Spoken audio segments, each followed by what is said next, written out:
Ça dit quoi mes petits gars d'amour? On est là aujourd'hui, pas mal de choses. Déjà j'aimerais rappeler que l'Europe a les valeurs du Talmud les gars, et ceux qui sont pas d'accord, vous quittez la France en fait. Voilà, ça c'est l'argument principal des races-là. Franchement, j'aimerais qu'on revienne là-dessus un tout petit peu. En fait je trouve ça fou que vraiment l'Europe ait les valeurs du Talmud. Enfin désolé hein, je veux pas forcer là-dessus, mais wesh les gars, vous êtes d'accord avec cette citation vous que Ursula a dit? Bon même si ça date etc hein, mais l'Europe a les valeurs du Talmud et Macron va devenir président de l'Europe à vie. Hop je le spoil là maintenant, je vous le mets comme ça dans le bain. Ce qui fait que Macron président du Grand Israël. Pour toi c'est qui le prochain président de la France? Alors le prochain président de la France pour moi, et uniquement pour moi, je vais me baser sur ce qu'il a dit Jacques Attali. Déjà en 2017 il parlait du président 2026. Macron il a été élu quand? 2016 puis réélu en 2020, on est d'accord? Ou 2021. Vous savez que Jacques Attali en 2017 il a été interrogé la première fois sur le prochain président, donc en 2024 pardon, et ça avait dit ouais pour vous c'est qui le prochain président, et il avait répondu genre directement ouais présidente 2026, et tout le monde avait dit mais attends mais wesh il y a un mec qui va faire 2 mandats là, et il a dit on verra bien si tout se passe bien, voilà. Et je viens de me rappeler, et donc Jacques Attali, moi si je me base sur Jacques Attali sur ce qu'il a dit, il l'a dit 2 fois, 2017 et 2022, il a dit que le prochain président sera une femme, sera la première femme présidente du monde entier. Ce n'est pas une femme qu'on s'y attend, donc ce ne sera pas Marine Le Pen ou Marion Maréchal ou ce genre de choses. En 2017, il a dit que c'était une femme qui venait d'arriver, à l'époque Sarah Knafo venait d'arriver dans le milieu, je sais que c'est dur à entendre, et il a rajouté une couche en 2020 en disant que la femme à l'heure actuelle qui pense qu'elle sera présidente, sera la prochaine présidente de la France, est une personne qui est archi détestée, pour l'instant. Et la seule personne dans les nouvelles têtes femmes, dans la nouvelle politique, parce qu'on a des Rachida Dati, on a des Marine Le Pen, on a des Marion Maréchal, mais pour moi ce qui sonne bon, et en plus elle fait partie de la communauté que vous connaissez très bien, Sarah Knafo. Sarah Knafo, pour moi, présidente, à partir de l'année prochaine elle va faire une entrée en fanfaron comme Macron en médias. Je sais pas si vous savez, mais la petite Sarah Knafo, elle prend des voix petit à petit parce que c'est une femme, et elle parle bien, elle est belle, et elle est de la communauté que vous connaissez très bien, donc elle est très facilitée dans les médias, etc. Anne Hidalgo, oui peut-être, mais en fait c'est ce qu'il a dit. Le problème avec Anne Hidalgo, c'est qu'elle est trop ancienne, et lui il avait bien dit que c'était une nouvelle en 2017. Il avait dit que c'était une nouvelle tête que personne connaissait actuellement. 2017, moi j'ai regardé les nouvelles têtes qu'il y avait en tant que femme, et la seule plausible, c'est Knafo. Knafo, je crois, c'est extrême droite, les gars. T'as vu Dachi, elle veut devenir maire de Paris? Oui, elle est mignonne. Elle essaie de se persuader que c'est pas juste la petite rebeu de maison, c'est pas le petit Rachid, la petite Rachida Dati qui croit faire partie du jeu alors que pas du tout, tout le monde l'utilise. Avec tout le respect, je peux me permettre, à quasiment toute la totalité des policiers qui lui ont passé dessus. Alain Soral, évidemment, Alain Soral, on a parlé aussi de Sarah Knafo. D'ailleurs, Alain Soral a parlé de Pierre Bélanger il y a pas longtemps, j'ai vu, et ça m'a fait plaisir parce que j'ai une vidéo à moi qui a pop de baiser, genre elle avait 100 000 ou 150 000 vues à la base, puis là je crois qu'elle doit être à plus de 200 000 ou je sais pas quoi. Ça parle de Pierre Bélanger, et moi je parlais déjà de Pierre Bélanger en 2022, donc ça me régale que ça commence à sortir des vidéos à l'ancienne de moi qui parlent déjà de certaines personnes, etc. Je pense que Oussama Ben Laden est en vie. Non. Par contre, je pense que Jeffrey Epstein est en vie. Je sais pas comment dire, mais en fait, il y a Candace Owen qui a balancé une bombe. Je vais vous expliquer un peu ce que c'est pour ceux qui n'ont pas Twitter. Apparemment, Candace Owen est sur la liste avec Xavier Poussard, celui qui a révélé l'affaire Brigitte Macron, Jean-Michel Trogneux à toute la France, qui a fait une enquête de 60 pages depuis 2017. On a Candace Owen qui affirmerait qu'un haut placé de l'État français l'aurait appelé dans la soirée d'avant-hier et apparemment lui aurait avoué les plans pour tuer Candace Owen plus Xavier Poussard, enfin du moins les éliminer de la surface de la Terre, un peu comme ils ont fait avec Charlie Kirk. D'ailleurs, elle avance aussi que Charlie Kirk aurait été commandité, son meurtre, son assassinat, par aussi une famille très proche de la famille Macron, donc pourquoi pas les Macron jusqu'à la fin. Mais en tout cas, ce qui est bon à savoir, en tout cas ce qu'elle affirme de sûr à 100%, c'est que la famille Macron essaye d'éliminer Candace Owen et Xavier Poussard. Maintenant, est-ce que c'est vrai, est-ce que c'est faux? Sachez que la news, elle a fait tellement de bruit sur Twitter, je crois qu'on parle d'un tweet à plus de 25 millions de vues, sans parler des réactions, des tweets cités, etc. Donc on parle d'un tweet qui a vraiment fait beaucoup de vues. Elle a fait quoi? Owen à eux. Elle a fait littéralement une série où elle explique que Brigitte Macron c'est un homme. Elle a juste divulgué l'enquête de Xavier Poussard en gros. Elle affirmerait ça, tu vois. Ça fait 2-3 jours, ça fait du bruit sur internet, surtout aux États-Unis. Aujourd'hui, ça a fait la une en Inde, en Angleterre. Ça a fait à peu près la une dans le monde entier. En France, on n'a même pas entendu frôler cette histoire. Alors que c'est vraiment l'élément clé à l'heure actuelle, dans le monde entier. Donc il y a plusieurs médias mondiaux, dont celui officiel de la Maison Blanche, dont plein de choses, qui auraient demandé des réponses à l'Élysée et n'auraient pas eu de réponse. Sachez juste une chose, l'Élysée répond à toute question. C'est une des rares fois, une des premières, hein, je peux le permettre de le dire, mais une des premières fois que l'Élysée ne répond pas à cette accusation. Alors que ça fait 3 jours que ça traîne, c'est des millions de vues, nanani, nanana. Mais c'est pour ça que je dis, il y a quelque chose qui se passe là. Je sais pas ce qui se passe, mais il y a quelque chose qui se passe. En tout cas, Candace Owen, pour moi, ne serait pas permis de balancer une information aussi accusatrice contre un couple présidentiel, parce que je me dis, wow, quand Macron sera pas président, tout va se révéler. C'est ça que tout le monde croit, sauf que je peux vous dire un truc, le couple Macron est addict au fait d'avoir ses privilèges de président, et après 2 mandats sous privilèges présidentiels, ils ne peuvent pas se permettre de revenir à la vie normale. En tout cas, c'est ce que le couple ne veut pas du tout, son pire cauchemar. Si demain ils reviennent à la vie normale sans tous les privilèges du président, je pense qu'ils se tirent une balle. Je vous parle sérieusement, Macron et Brigitte sont des addicts au pouvoir. La suite du plan, c'est que la petite Ursula von der Leyen, Macron, c'est lui qui l'a proposé. Sachez juste quelque chose, hein. C'est lui qui a proposé Ursula, actuelle présidente de l'Europe. C'est pour ça que je vous dis que c'est intéressant ce qui se passe. Parce que c'est Macron qui a proposé elle en 2015, je crois, en 2016. Elle a été élue par les dirigeants qui dirigent l'Europe, quasiment à la totalité, par le biais d'Emmanuel Macron, qui a un peu demandé à tout le monde de voter pour elle. Elle est passée, et c'est pour ça que je suis en train de vous dire que si c'est lui qui l'a placée, c'est lui aussi qui peut la détruire. Il va la tège, il va réussir à la faire tège du truc de l'Europe. Et frérot, il va passer président de l'Europe, il va engendrer la guerre avec la Russie, l'Ukraine, etc. Et il sera président à vie de l'Europe. C'est tout ce qui va se passer. Je pense à quand la guerre? Moi, pour moi, c'est mars. Après le ramadan, la guerre, Inch'Allah.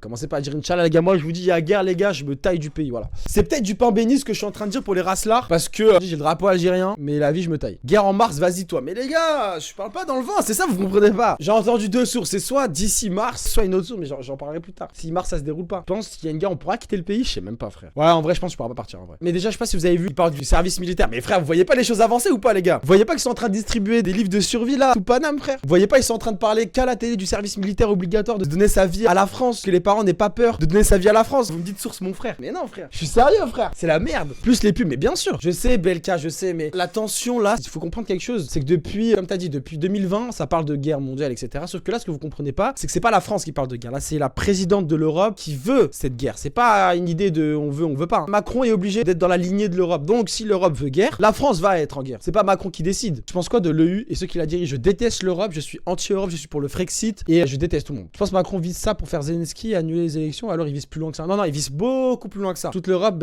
en fait, l'Allemagne a un rôle clé déjà. L'Allemagne et la France, pas vous apprendre l'histoire, mais vous savez que la France doit beaucoup, entre guillemets, à l'Allemagne. Et l'Allemagne doit se faire pardonner aussi, entre guillemets, envers Israël. Donc en fait, vous voyez les pions, comment ils se mettent en place? Israël, le foyer 1948. Puis à l'heure actuelle, l'Allemagne qui va gérer la guerre en Europe. Donc l'Allemagne qui va entraîner la France, vu qu'on a déjà fait des choses de pas bien pour les Juifs, etc. L'Allemagne qui doit se faire pardonner, entre guillemets, dans l'histoire. Donc voilà, j'ai une théorie sur Hitler et comment, grâce à lui, Israël existait. Mais en fait, là, j'ai pas envie de parler de ça direct pour vous expliquer, mais les guerres mondiales ont donné une raison de vivre, entre guillemets, à Israël. Hein. Mais je donnerai pas mon avis là-dessus parce que c'est du négationnisme. D'ailleurs, c'est la seule chose dans l'histoire qu'on peut pas remettre en question, c'est vraiment les faits. 6 ans d'Holocauste, on peut pas remettre en question. Ça, c'est impossible. Par contre, 400 ans d'esclavage. 400 ans d'esclavage. Je peux me permettre de dire non. Non, ça s'est pas passé, il y a pas eu de déportation. Non, il y a pas eu de bateau, non, il y a pas eu des gens qui ont mangé des noirs. Non. Il y a pas eu de best-seller en Europe de comment cuisiner son noir de maison. Ça n'existe pas. Ça, c'est légal. Les chambres à gaz, j'ai un doute là-dessus, c'est illégal. Je vous donne l'exemple pour que vous compreniez. Ça, c'est illégal. Ça, j'ai pas le droit de le dire. 6 ans dans l'histoire. Non, mais c'est la loi, mais c'est ce que je vous dis, les gars. C'est la loi, les gars. Je suis en train de vous dire, c'est la loi. Ah oui, pardon, Amouillard. Regardez bien ce qui s'est passé pendant ces 4 dernières années, les gars. Macron et l'Europe ont manigancé plein de choses. En fait,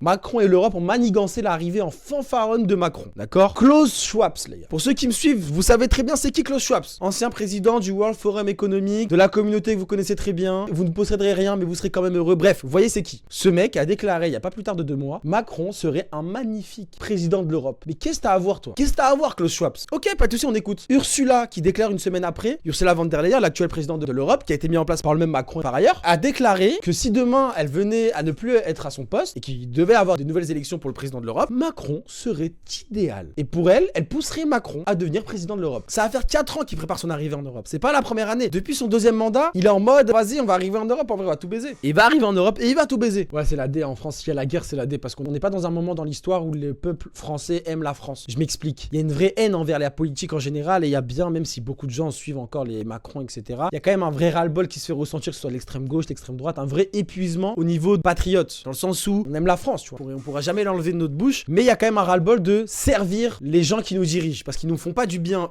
toute l'année. Tu vois ce que je veux dire? Donc si c'était arrivé il y a 10 ans, 10-15 ans, la France aurait pu partir en guerre. À l'heure actuelle, c'est dur pour la France d'aller en guerre avec des gens peu solidaires comme ça. On n'est pas un peuple très, on n'est plus un peuple très solidaire. Il y a beaucoup de fractures dans le pays. À la limite, si ça part en guerre, ça part en guerre civile, quoi. Là, on voit depuis les gilets jaunes de Macron en prévision à notamment totalement militariser le pays pour éviter que ça reparte en couille. Je t'invite à regarder le nouveau véhicule de la gendarmerie, le Centaure avec lance-grenade fumigène et on peut accrocher des milites. Mais what? C'est pas vraiment le dernier véhicule de la gendarmerie, c'est pas possible. Ah ouais, tu peux mettre des mitrailleuses. Bah ok les gars, on est dans la merde. Hein. Wesh, comment j'étais pas au courant? Les nouveaux véhicules pour éviter les gilets jaunes, les gars, ils sont réels. Hein. J'ai trouvé une vidéo où tu vois la surprésence des feuilles dans les. En fait, est-ce que, attendez, je peux me permettre de dire un truc? Est-ce qu'on peut leur en vouloir aux gens que vous connaissez très bien d'être autant présents dans les domaines? Frère, en vrai de vrai, est-ce que c'est eux, c'est des vicieux, ou c'est nos communautés arabes, noires, musulmanes, je mets tout le monde dedans, qui sont pas assez solidaires? Vous voyez ce que je veux dire? Est-ce que vous avez déjà vu un feuge en galère? Ah mais bien sûr les gars, non mais vous répondez trop sérieusement, je suis plus dans la vanne. Ah, bien sûr qu'on peut leur en vouloir évidemment, mais je suis plus dans le truc en mode, en vrai ils s'entraident juste entre eux et ils se font juste monter, non? Non mais c'est fort d'être feuge, c'est fort. Tu penses quoi de la NASA? Moi la NASA, il y a juste un truc qui me dérange avec la NASA. Il y a un petit truc qui me dérange. Le truc qui me dérange le plus vers la NASA, c'est que toutes les photos que vous avez vues de la Terre, que ce soit dans les livres, que ce soit à la télé, que ce soit sur internet, toutes les images qu'on a de la Terre en dehors du ciel et tout, genre vraiment dans l'espace, sont obligées de passer par la NASA. Obligatoirement. Toute photo qui est prise par de la Terre ne peut pas être publiée comme ça. Elle doit être envoyée à la NASA, un petit peu retouchée. Et pourquoi en fait? C'est ça qui m'énerve. Pourquoi on peut pas publier des photos brutes de la Terre, quitte à ce que ça soit moche, tu vois? Et après on fait ah bah c'est bon, on l'a retouché, etc. Donc voilà. MDR, ce qui est bien avec toi, c'est qu'on est sûr que tu vas rester niche, tu vas jamais percer avec des propos ça comme alhamdoulilah. Oh.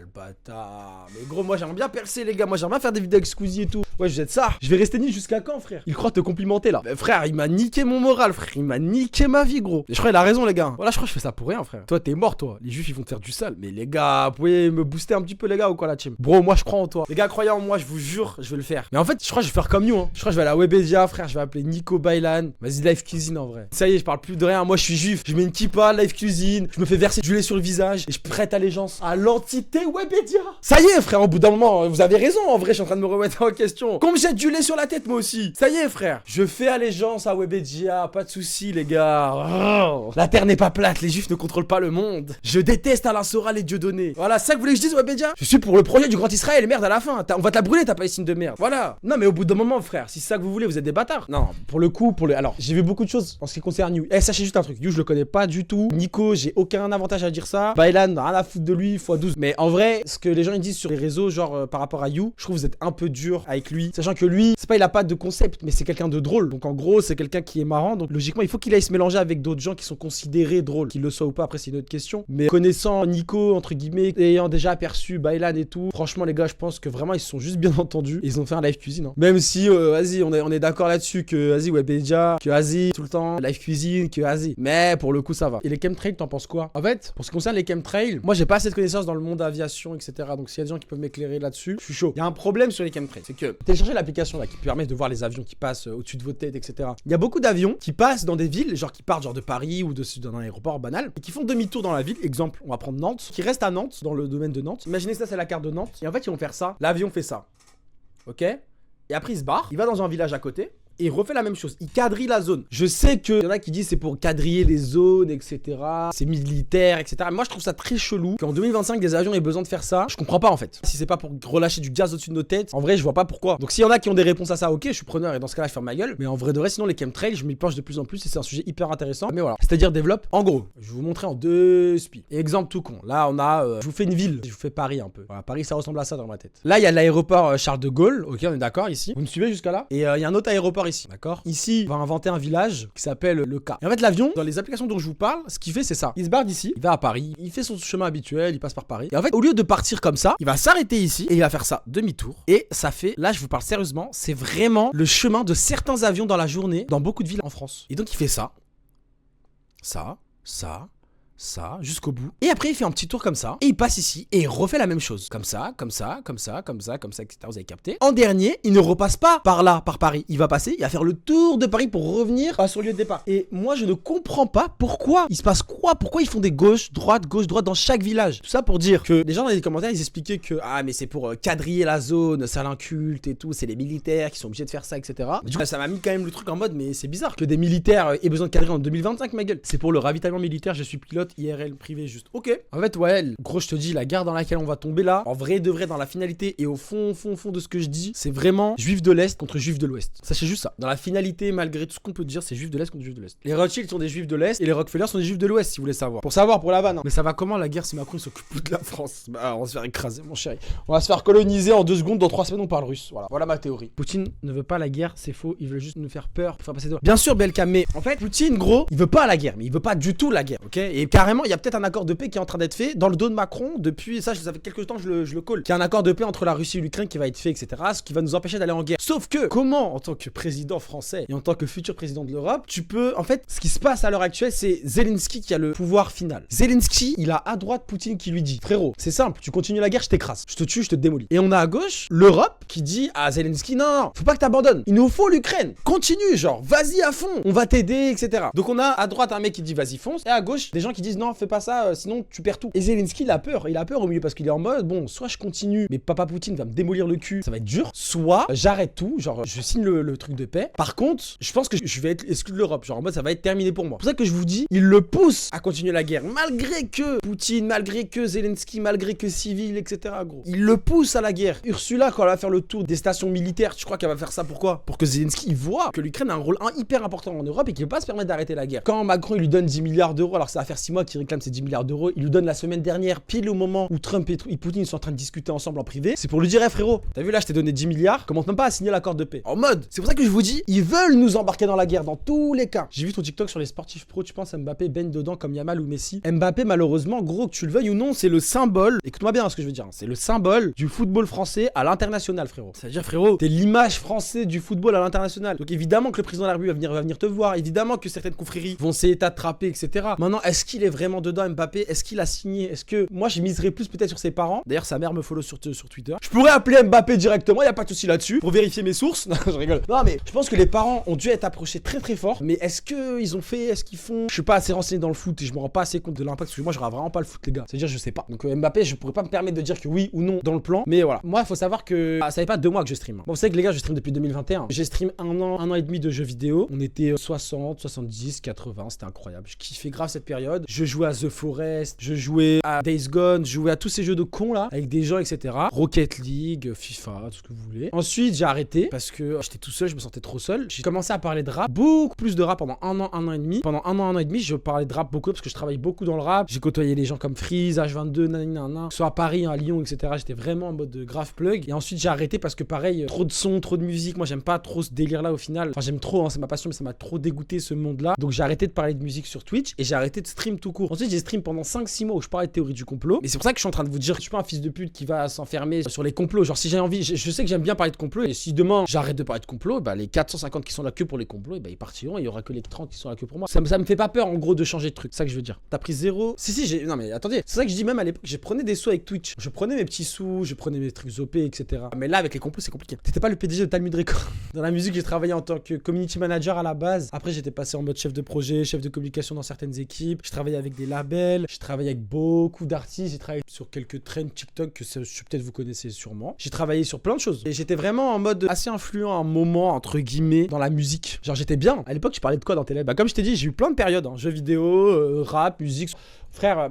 T'as vu Bendo, il est pas bête, Bendo Z. Et bah la première exclue, le premier mec qui l'a mis en live et tout, genre qu'il a sorti en mode complet, bah pour un exemple, hein, c'est un exemple de merde, hein, bah c'était sur mon live il y a 4 ans. J'ai eu le flashback il y a pas longtemps, c'est pour ça que je dis ça. Mais il y a eu plein de choses comme ça. Je faisais des listes, je parlais de rap, je mettais react au clip, je faisais n'importe quoi, frère. Et avant ça, je jouais aux jeux vidéo beaucoup, je faisais que des jeux. J'aimais trop PNL, je crois exactement PNL. J'étais dans le top 100 auditeurs PNL à un moment donné dans le monde. C'est pour ça que je disais la dernière fois à Jacques Attali, merci PNL en vrai, avec tout le respect, en vrai de vrai. On peut parler, mais merci pour PNL, merci d'avoir approché son daron et voilà. Ouais, je top 100, vraiment top 100 auditeurs, j'avais la notification Apple qui me disait top 100 auditeur PNL 2023 je crois. Dans le monde frérot. C'est ma petite fierté frérot. Pourquoi des streams si courts? Parce que je ne suis pas payé. C'est la seule fois où je vais répondre pour l'argent. Parce que en vrai, genre là vous partez après, vous allez faire votre vie. Moi j'ai balancé 1 heure de live et en vrai c'est des informations que j'ai pas eu en 1 semaine ou en 2-3 recherches où c'était écrit sur Google. C'est le résultat de beaucoup de mois voire d'années de recherche et moi je comptais un peu sur les sub Twitch tu vois pour être payé et un petit peu faire mes trucs. Mais je peux pas me permettre. Genre là je veux live parce que j'adore live et j'adore vous parler. J'aime trop comment vous me parlez etc. Mais j'ai pas l'impression d'être fou tu vois. Mais en vrai de vrai objectivement si je commence à étaler toute ma science pendant 6 heures sur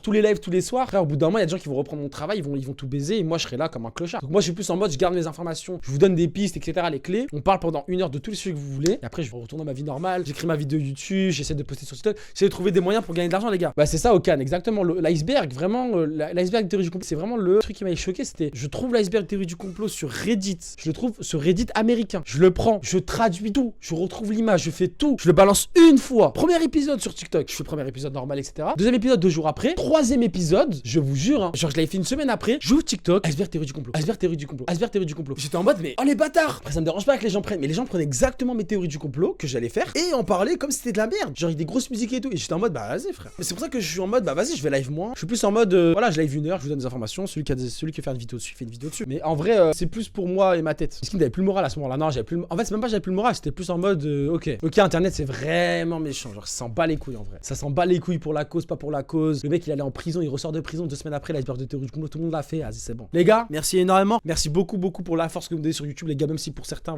ça doit paraître bidon mais je tape des 1000 vues sur mes vidéos, je me dis mais what, c'était rediff de live frère. Bon allez bisous les gars.